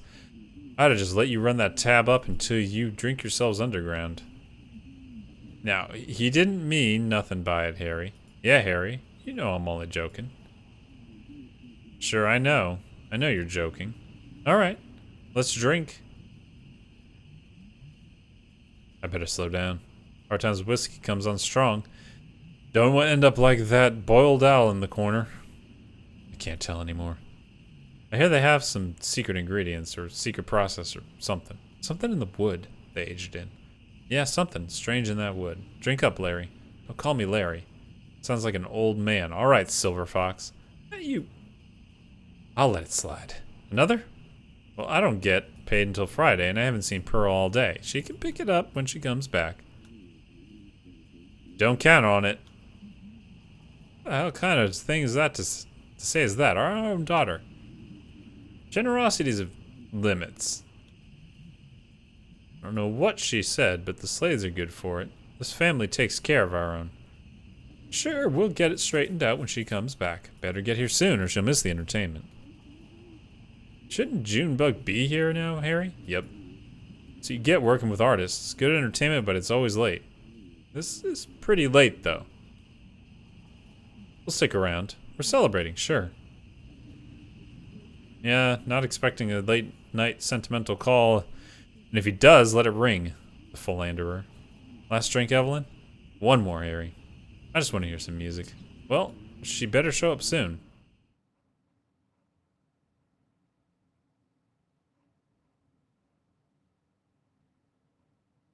And you spin me right round, maybe right round. Alright. Lights up. Writer's notes. Many in the audience consider leaving. If anyone leaves, let them leave. The theater is not a prison. If anyone coughs, cough also. The theater is not a sickbag. We minister to the audience. We revere the pains of the audience. Lem Doolittle. Entertainment bores at times. The conclusion of the entertainment is obscure modernism posing as a tragedy. We can only presume this is another of this company's experimental interventions into the original script as it portrays the human drama so carefully erected over the prior 3 scenes. Lula Chamberlain's set is unpretentious and realistic with a handful of confident lighting cues. Dialogue has an easy facility for barroom banter, but a disconcerting habit of settling into familiar grooves. An uneven but decent production. Nathan Masters, Lexington Herald. The audience has not changed. This is a very small stage. And set. Barfly slumps half asleep on the table, struggles to remember mental checklist, drunkenly fumbles in pockets, remembers, places right hand on chin, places left hand on leg, moves precariously into table, closes eyes, opens eyes, scans table for landmarks, remembers, spits, glances down at newspaper, tries to be interested, sighs, shuffles, surrenders. Act 3 sound cues, distant highway, jukebox love song, disconcerting hum. I love this song. I've never heard it. It's a love song. It's a Valentine, sure. Ever been in love? Nope. Me neither. Well, there's Ted. Son of a bitch. Evelyn, you love Ted, right? He's a son of a bitch. Out on the road, selling hammers and hammering shop girls. Whoa. No, he isn't. Well, I wish he would. You don't mean that. Sure? I don't mean that. He's a son of a bitch. But you have to stick by your family. Sometimes. If it kills you. Do you? Why? You just have to. Why? I love this song. What if they're better off without us? My folks could get better with money. Ted could, I don't know, meet someone new. He wouldn't. He's a good man. Would you? All I want to be is free of parasites. Keep my own money, pay my own debts. Don't be a fool. Buy me a drink. What do you want? I want to run a hardware store with my dear husband. Evelyn? I want a whiskey. So that's all you want. And a love song. She could have said, sure. Pearl, you could have said something. I shouldn't have to. Say anything, Dad. Just letting us sit, soak up a debt. We're celebrating. Pearl, it's supposed to be a celebration. Don't you know the news? Larry, drop it. So celebrate. I'm not stopping you, but I'm not paying for it. Your mother's going to be a manager, so put a manager's salary on that tab. It's not. Sure, they said she's management material. What kind of material are you, Pearl? Maybe. He said maybe. I'm made of sweat and blood and beer, just like you raised me. That's a damn strange thing to say. Sure, my hands are cut up, but you're a loan clerk and your mother's a manager at a supermarket. Damn it, Lawrence. It's not settled. Not settled? Neil just handed you a promotion. Why can't you celebrate? Rosa, what did he say to you? Remember what he said to you? He said, didn't he? He said, maybe eventually. Maybe eventually.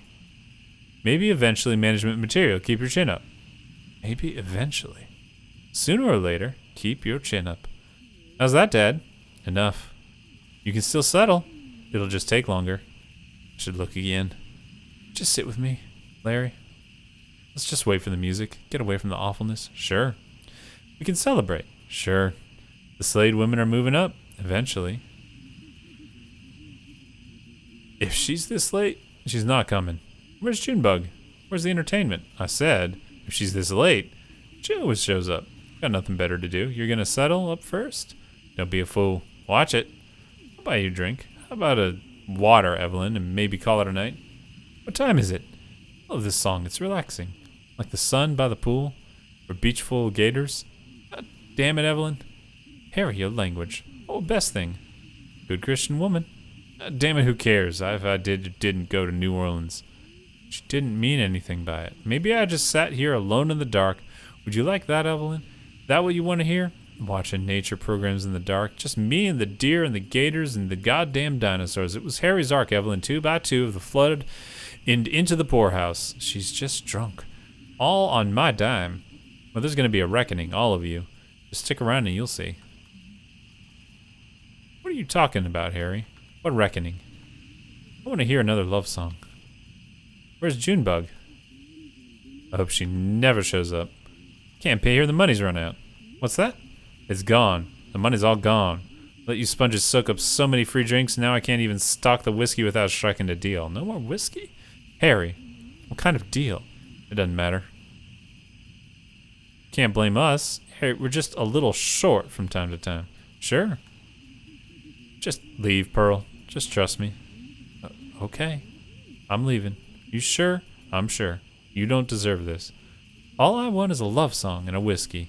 You'll have plenty of time for whiskey. I just want to be left alone.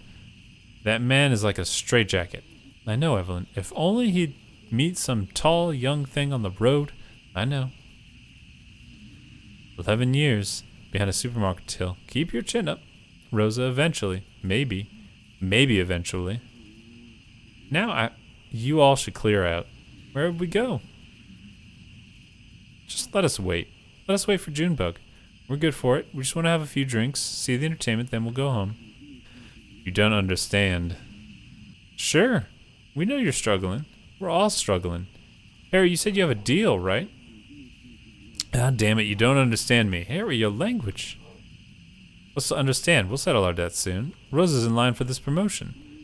All they want is debt. They feed on it. They put it in the whiskey. What? What the hell are you saying? You'll be here soon. The boy from Hard Times. There'll be a reckoning. Harry, our debt's not to the distillery. It is now. I traded it. I sold it. I'm sorry. I'm so sorry. Oh, that's dark and funky.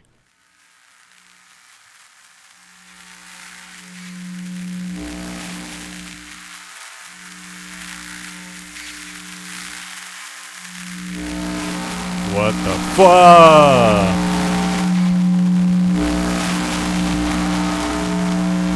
Okay, that definitely freaked me out there. Sheesh. That's the whole play read in like an hour almost. Oh my goodness. That was definitely freaky as heck right at the end there. And not at all what I was expecting. We're gonna jump right into Act 3. And we're gonna launch it, but we're not really gonna jump very far into it here. We're just gonna let it start.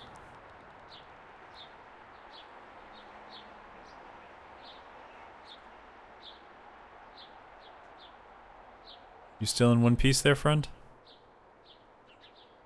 Not tripping anymore?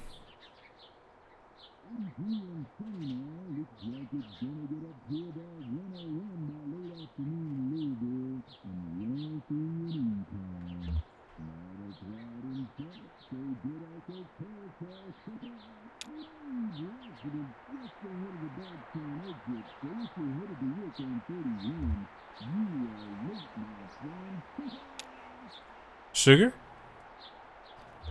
Just a little. I forget how you take your coffee. I'm tired. I didn't sleep well. I heard you yelling. Bad dreams? We were up on a roof, Ira and I and Charlie, eating a light supper. I was drinking sweet tea. Charlie was reading. We were surrounded by other houses, closely packed. Huge sidewalks. It must have been a... what's the word? Subdivision? That's it, I'm sure. Below us, a group of people were gathered, standing quietly. A man was reading from a book. I asked Ira about the weather. Would it rain on Tuesday, or when would the sun set? Something like that. He wouldn't answer me. Charlie stood up, and Ira told him to watch his step, and then I remembered. I woke up before I could stop him.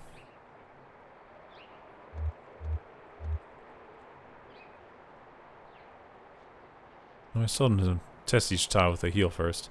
If it's a heel, you can kick it back and still put your toe in something solid when the tile slips.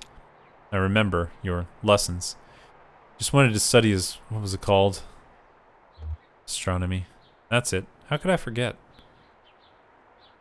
It wasn't his fault. It wasn't anyone's fault, Conway. That's what I mean when we say it's an accident. Sure. Well, we have a mail order delivery today. Might be a long drive. I hope the truck can hold up. That truck will outlive us all. I hope you're right. I'm glad you'll keep it. Ira would have wanted you to have it. It's been running since Charlie was born. Ira took me to the hospital in that truck. So did you once. When you fainted. My hero. So, long drive? Mail order? Long drive? They said they couldn't come in person. Maybe just a shut-in. I don't recognize the address. The order is all... I'm sure we can fill it. Guess that'll be the last. I guess it will be. The last act of Lisette's Antiques. The... what's the word? Finale. Maybe. No, that's not the word. I just need to think a bit. More coffee or something? Or I've had too much. It'll come to you. Maybe. I'm not sure anymore. It seems inevitable there will start to be words that I lose forever. What are those boxes you set in the hallway? Those are your clothes. You packed them yesterday.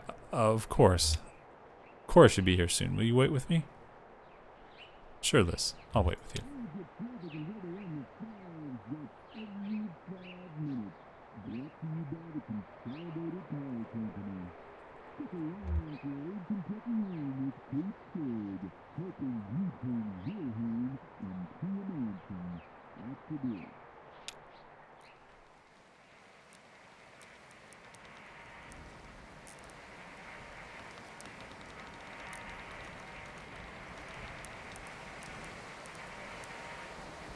And just like that, it all fades back into reality of the situation of where we... What the world? Whoa, dude. You literally replaced his leg with a thing.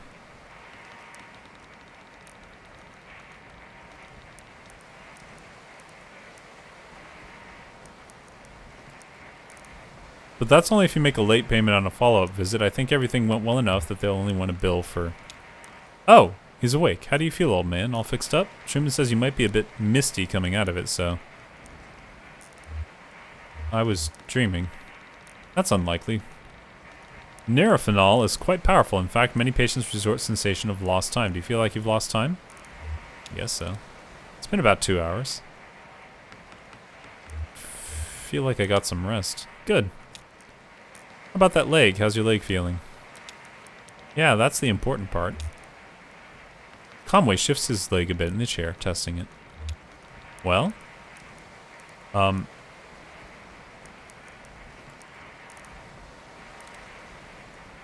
What?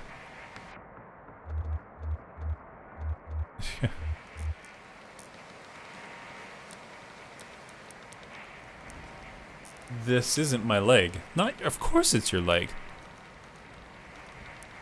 It doesn't feel like it belongs to me anymore. I haven't encountered this reaction before, but it's not totally unheard of. I read a paper about something like this last year. It can happen for a lot of reasons. Neurological, psychological, social. I'm sure it won't persist in your case. Your thoughts and feelings are probably still a little nebulous from the Nerfenol. That's totally normal. It'll pass. Wouldn't recommend driving at least another hour or two regardless. Thank you, doctor. Sure, let's talk about a few things you should be aware of: recovery, rehabilitation, and side effects. How long am I going to be recovering? Well, at your age, I want to be clear, you should expect lingering effects of the injury for more the rest of your life. Don't immerse it fully in water, avoid extremes of temperature. I'd say stay away from dusty roads and mountain lines as much as possible. Dusty roads? Yeah, dust can be pretty dangerous. If too much accumulates, you can expect severe shocks. Best thing you do is keep it clean and free of debris. What do I clean it with? Only clean your leg with a soft cloth, moisten with water or isopropyl alcohol. You definitely want to avoid abrasive agents like detergents or other solvents. So, do you have any questions? Anything about the bill that didn't make sense? I don't mean to rush you, but I have a really fishing trip. I don't want to think about that bill right now. Sure, well, you can go over it later. If you have any questions, there's a phone number on the bottom. You can reach the Consolidated Power Company. They handle all the billing. I wouldn't put it off too long if I were you. One more thing, don't be alarmed if you experience any side effects of the Nerfenol. Typically we see daydreaming, deja vu, pensiveness, fugue states, irregular perception of time. About 15% of patients report a generalized sensation of lateness. Nothing to be alarmed about. Just keep it in mind. Thanks for your help. Julian's outside. We can head back to your truck. That is so funky weird. Act 3, Scene 1. Museum of Dwellings. And we're going to go ahead and wrap it right there.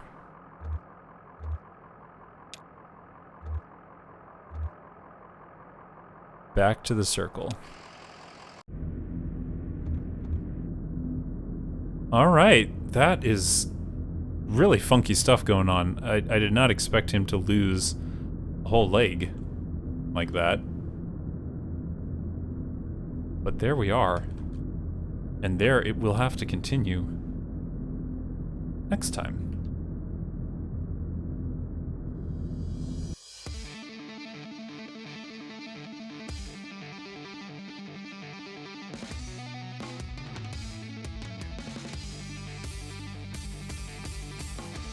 Thank you all so much for joining in for tonight's stream as I continue my first playthrough of Kentucky Route Zero. We made it through Act 2 and the interlude between Acts 2 and 3.